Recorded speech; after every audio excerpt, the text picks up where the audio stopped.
Je voulais vous parler de la façon avec laquelle on écrit une biographie, car beaucoup de mes clients ont ce projet, mais ils ne savent pas du tout comment s'y prendre et ils me posent la question, mais comment écrire une biographie, comment faire, comment ça se passe. Alors je vais vraiment parler de quelque chose de très concret. Pour écrire une biographie, déjà, il faut penser que le processus se fait à la séance, c'est-à-dire que nous allons travailler ensemble de séance en séance et que le biographe et le client forment un binôme. Autrement dit, je forme un binôme avec vous et vous formez un binôme avec moi. Donc, il est très important que la relation se passe bien, évidemment, de votre part comme de la mienne. Ensuite, donc, nous allons nous rencontrer selon un rythme de séance que vous allez définir par vous-même. C'est vous qui donnez le rythme de la biographie et qui donc allez rythmer la création, l'écriture de votre livre. Je me déplace chez vous ou alors nous faisons à distance par Skype, essentiellement ou Google Hangouts. Je peux vous montrer, je pourrais vous expliquer comment faire. Mais il est préférable évidemment de se déplacer. Pourquoi? Parce que j'aime bien voir les gens. Écrire une biographie, c'est aussi le contact avec le regard, avec le visage, avec tout l'environnement, avec toute l'atmosphère. Et donc, c'est important de s'imprégner de la part personnelle de votre être et de tout votre environnement. Et donc, je m'installe et on commence donc à transcrire vos souvenirs. Cette transcription des souvenirs, elle se fait de la manière la plus spontanée possible. Évidemment, vous pouvez avoir écrit des choses, mais il est préférable entre les séances de tenir un petit carnet où l'on note de manière complètement spontanée les souvenirs qui reviennent en mémoire. Ça peut être une odeur, ça peut être une expression qu'utilisait la grand-mère, ça peut être une voix précise, ça peut être un objet auquel on tenait le plus, ça peut être sa maison d'enfance, une nourriture, un aliment que l'on aimait beaucoup. Donc, noter tous ces souvenirs, ça peut même être des rêves, parce que lorsqu'on fait une biographie, la mémoire travaille beaucoup et donc elle va vous fournir le matériau de l'écriture qui est le rêve. Et donc, euh, nous travaillons de séance en séance, comme je l'ai dit, et je note ces souvenirs. Alors, je peux vous enregistrer, bien sûr, mais je travaille beaucoup avec la prise de notes, avec l'écriture. C'est-à-dire que pour moi, l'écriture passe par la main, elle passe par le contact, le physique, le corps. Et la main écrit, et donc elle me permet aussi de m'approprier votre parole. Ensuite, donc, alors l'entretien dure 1 heure à 1 heure et demie, même parfois 1 heure 3 quarts. Je ne lésine pas sur le temps. Et ensuite, donc, je repars avec vos souvenirs dans un cahier. En fait, chaque client a son cahier. C'est très important. Je ne mélange pas les biographies. Je ne mélange pas les fichiers sur mon ordinateur. Chaque client a son cahier et je repars avec ce cahier. Et ensuite, j'écris vos souvenirs chez moi que je vous transmets par fichier. J'ai également une application qui s'appelle Dropbox et qui vous permet de commenter, d'apporter les modifications sur Dropbox au fur et à mesure que nous avançons. Donc, en fait, nous écrivons vraiment votre livre ensemble et vous ne découvrez pas la biographie une fois le livre terminé. Ça me semble très important. La démarche pour écrire une biographie, alors beaucoup de clients me disent combien de pages ça va faire. On ne peut pas savoir le nombre de pages que ça va faire. Pourquoi? Ben parce que la mémoire, elle a son rythme et que vous allez travailler avec une partie très importante de vous-même, c'est votre inconscient.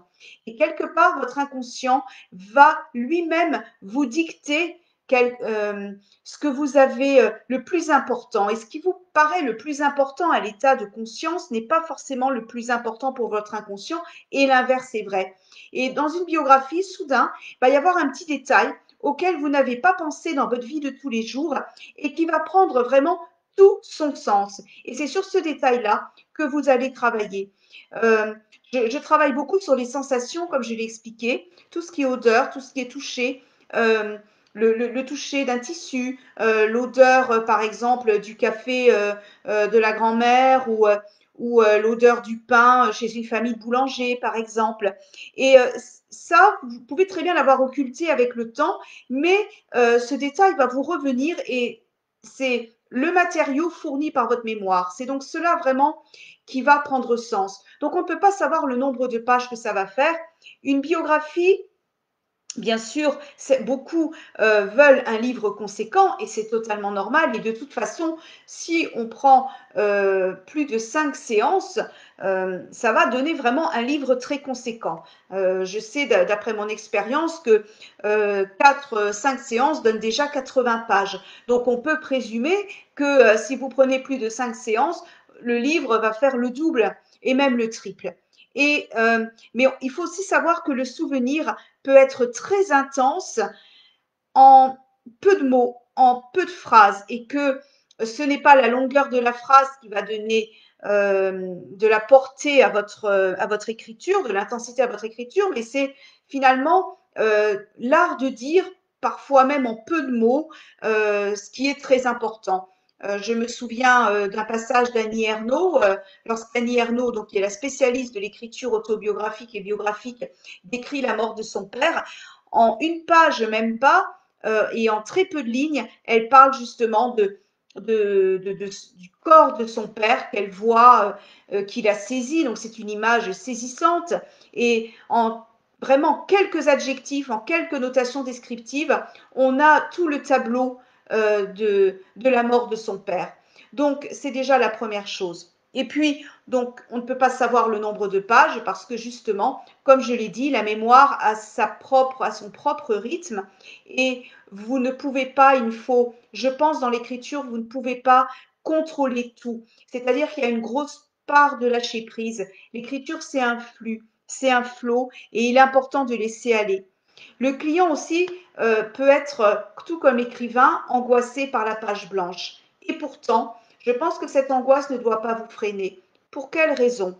Eh bien parce que lorsque vous allez vous mémoriser, enfin vous plonger dans votre vie, les choses vont venir toutes seules. Encore une fois, c'est comme lorsque vous méditez, vous ne contrôlez pas les images qui vous viennent à l'esprit. Eh bien, pour l'écriture, c'est la même chose. Et il suffit simplement de partir de votre date de naissance ou de votre ville ou pays de naissance pour que pour que de nombreuses sensations déferlent ou de nombreux souvenirs.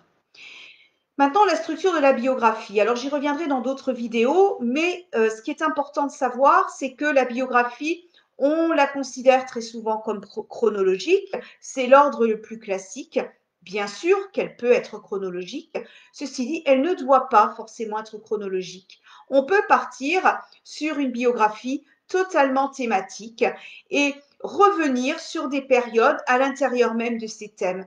Il y a des biographies que j'ai déjà faites, où on peut parler d'une cour d'école, où on peut parler de la cuisine de sa tante, où l'on peut parler du jardin, du potager, de la promenade avec son grand-père.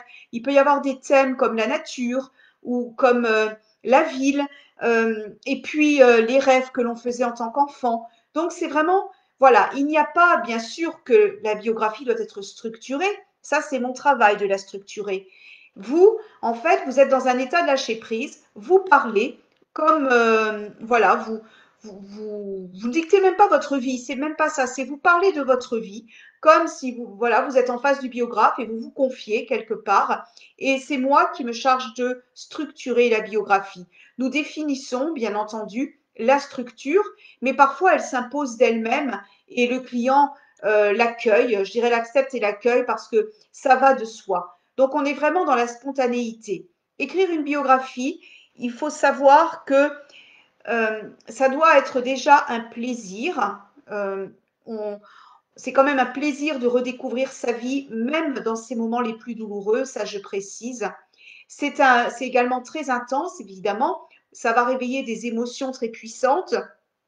Parfois, il sera nécessaire de faire une pause. Très bien, nous faisons une pause. comme nous travaillons de séance en séance, comme je l'ai dit, vous définissez le rythme de l'écriture. Et d'ailleurs, je conseille, lorsqu'on a terminé la biographie, je conseille aux clients de faire une pause, c'est-à-dire de ne pas relire le texte, de laisser le livre de côté et d'y revenir 3 semaines après pour avoir un autre regard et le temps aussi que les émotions se dégagent parce que ce travail émotionnel peut être quand même assez important. Nous sommes aux limites de la psychologie et de la psychanalyse. Je précise que je ne suis pas psychologue, même si je me forme en psychologie actuellement et que lorsque j'aurai fini ma formation, ce domaine rentrera en ligne de compte, mais ce n'est pas la fonction première du biographe, même si il a une qualité d'écoute, évidemment, et qu'on est quand même à la frontière avec la thérapie. Si vraiment les souvenirs sont très douloureux, je peux vous indiquer des thérapeutes pour pouvoir justement, parallèlement à l'écriture, faire ce travail psychologique. Voilà, donc c'était quelques précisions que je voulais vous apporter sur l'écriture de la biographie. Les, les séances, donc vous payez de séance en séance, donc vous êtes maître de votre budget. Mes prestations donc sont dans la boutique de cette page et sur la page Mes prestations de mon site l'encreaufildesjours.com. Et donc, vous êtes maître de votre livre. C'est vous qui écrivez le livre, c'est vous qui écrivez votre vie. Et ce qui est très important aussi, c'est que lorsque vous avez fini d'écrire votre biographie, vous le sentez de toute façon, le moment arrivera. Et ça, encore une fois, ça se fera naturellement. Et une fois que vous aurez vraiment exploré votre mémoire, votre passé, vous allez vraiment vous tourner vers votre avenir et aussi mieux vivre ancré dans le présent. Et je pense que c'est l'un des nombreux bienfaits de la biographie sur lesquels je reviendrai dans une prochaine vidéo et dans un prochain article. Je vous souhaite une belle écriture à la découverte de vous-même et je vous dis à très bientôt. Au revoir.